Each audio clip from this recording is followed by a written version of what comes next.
I'm Rick Tafone. I was asked to come and talk a little bit about what NBIA Disorders Association does and how we spend the money. All right, so you've heard from Colleen and Meg, and you got a lot of the background that I was going to talk about, so that we'll cut some of that stuff out. But as you all know, the organization was started by Patty Wood back in 1996, and it's really grown to be the leading patient advocacy group. I talked to a lot of first-time attendees today, and I thought back to when in 2007 when I first came and how important this association was to me. Adam was diagnosed about a month before the 2007 conference. I think I talked to Patty right after the diagnosis, and fortunately the conference was right after it. And so I found this to be hugely valuable because, as you folks have all experienced probably, a lot of the doctors that you're talking to are seeing a first case or maybe a second case of NBIA and don't have a lot of background and probably not a lot of great solutions. So I encourage you to mingle with the families on this weekend, and you'll get a lot of value. So the association, as I said, has been a great patient advocacy, and I think this is the best example of that. There's many other organizations that Patty's helped encourage throughout the world. And another big event here, or another important aspect of the association, is the Scientific and Medical Advisory Board. And I'm going to talk about all of that. So in family support, as you all have probably appreciated firsthand, it's a very hands-on group. You get a lot of close attention from the group, but I hope you all avail yourselves to it, because it's kind of scary when you get a diagnosis like this. It's nice to know you're not alone. It's nice to know there's other people going through what you're going through. And we advocate for families. We used to do a lot of lobbying. I don't know if that's still going on as much, Patty, but as a way to create awareness within the government of NBIA. As I mentioned before, probably the biggest benefit to me as a parent has been this conference every other year, and it's a great way to learn and to get ahead of your doctors. Colleen talked a lot about fundraising, and fundraising is a big important, because obviously money is what makes this organization run. We have payroll for our 1.5 full-time employees, and of course to put events on like this costs a lot of money, as well as doing all these grants to encourage the cures of these diseases. So you heard from Colleen, and she kind of drives a lot of the fundraising, and you're going to have an opportunity to learn about different fundraising opportunities. I'd encourage you all to do that, to get involved.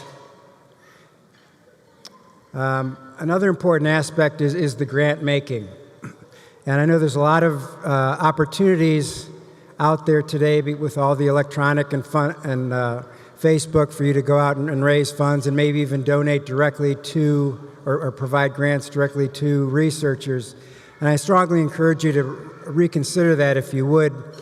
What this organization brings is 20 years of experience in setting goals as far as for curing these diseases, and with the help of our Scientific and Medical Advisory Board, being able to solicit grants that make sense and projects that make sense that advance each of those diseases, and then to evaluate those. So it's a very important function that we provide. Also, to be able to limit, when we do a grant, we limit the overhead to 15%.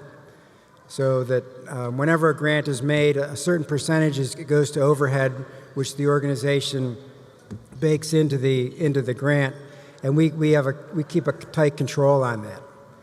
We also control the performance of the grantees, so we keep them accountable. We make sure that they deliver what they promise, that they provide reports, and most important, that they share their results. And that's really key, because there's a limited number of researchers out there. There's a limited number of dollars that's being spent on research. So it's important that we get a lot of leverage out of every piece of research that's done.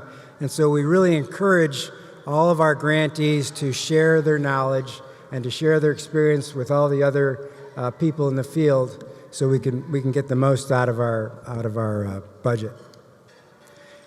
So where has the money gone? So this shows since 2002. Now, if you can see it well enough, it's color-coded.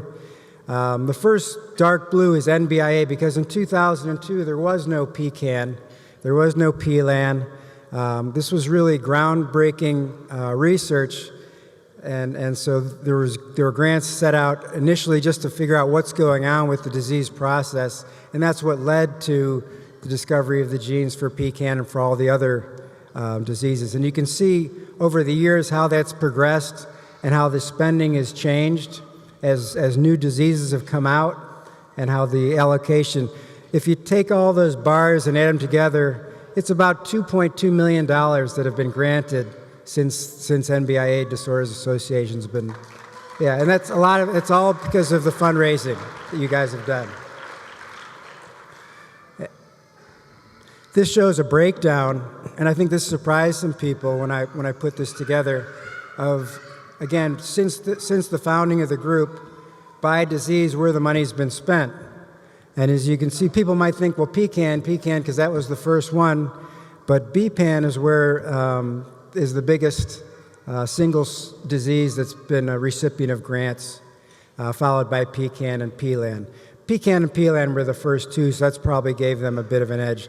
As you can see, NBIA, the 451, is for general research that benefits all the diseases. And the money's been spread around. This shows you, each of those little green markers shows the areas in the world we've invested, or where our grant money has gone. As far away as Australia, where we commissioned a group to create a mouse with PCAN disease, and there's been plenty of deals in Europe, even in China. So we've kind of spread the wealth around and trying to, and Patty's done a masterful job of encouraging the growth of researchers and building this network of researchers. And so that's been a great benefit. And it's also important to realize that you guys have a voice in where this money is spent. So any time you do a fundraiser, for as little as $1,000, you can direct it to a specific disease. Now, we don't do a grant for $1,000. Typically, a grant is $50,000. So it would be sit there and it would accumulate until you got to the $50,000 level. But it's important that you know that you can drive a lot of that. And just to show you how that has affected us, there's been a couple, I guess, unique situations that have taken place over the years. Now, a lot of you probably weren't here in 2009, but there was a danger of Susan Hayflick's lab closing in 2009. And those of us who had been with NBIA before then were very concerned about that, because she was, in 2009, her lab was really driving a lot of the research. And so we got together and we raised money specifically to keep that lab open. And so that we were able to generate, with a concerted effort, everybody focused, we were able to generate $250,000, and that lab continues to exist and continues to contribute to curing the disease. Another example is the BPAN families. They've really been tireless in how they've raised money for grants, especially since 2014, where the BPAN group really kicked in. I'll give you an example here. So this is the grant money that's been spent since 2014. Now look at BPAM compared to everything else. And that's a direct impact of the families basically taking the bull by the horns and saying, we're gonna drive the cure to this disease. And they've been really aggressive and tireless in raising money for BPAM. And we've been working with our scientific advisory committee to find the path to get BPAM cured and to prioritize the projects. And that's how these grants have taken place. Thank you.